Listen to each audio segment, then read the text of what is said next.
จากแนวสิว่าเสียงคนสาว่าน้องแต่งงานคนสาเบิดบานว่าน้องนั้นเอาผัวแล้วค่าดองเป็นแส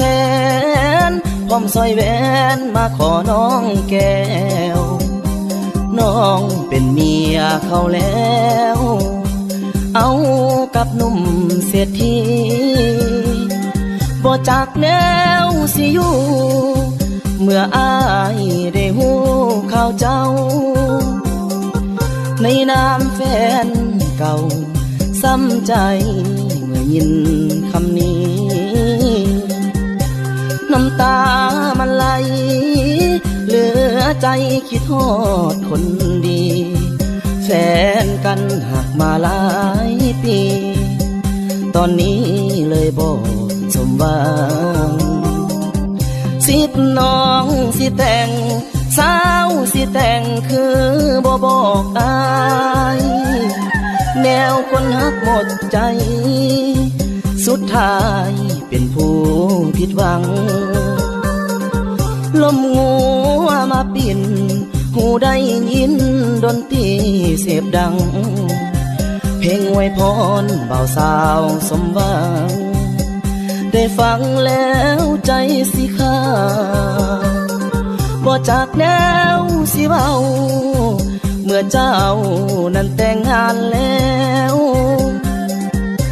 ดื่มเบียร์หมดแก้วให้ลืมหน้าน้องนงคานให้เจ้าทั้งสองของหากันสั่วนิรันดร์แฟนเก่าคือผู้ผิดหวังต้องมานั่งซ้ำใจในงาน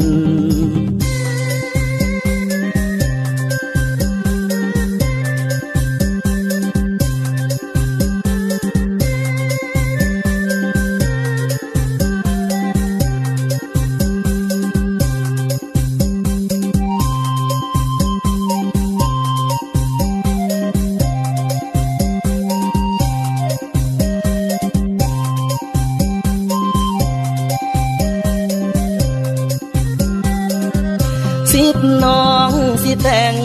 สาวสิแต่งคือบ่บอกอายแนวคนหักหมดใจสุดท้ายเป็นผู้ผิดหวังลมงัวมาปิ่นหูได้ยินดนตรีเสียบดังเพลงอวยพรบ่าวสาวสมหวัง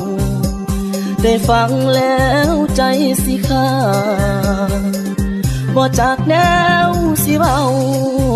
เมื่อเจ้านั้นแต่งงานแล้วดื่มเบียร์หมดแก้วให้ลืมหน้าน้องนงคานให้เจ้าทั้งสองของหากันสั่วนิรันดร์แฟนเก่าคือผู้ผิดหวังต้องมานั่งซ้ำใจในงาน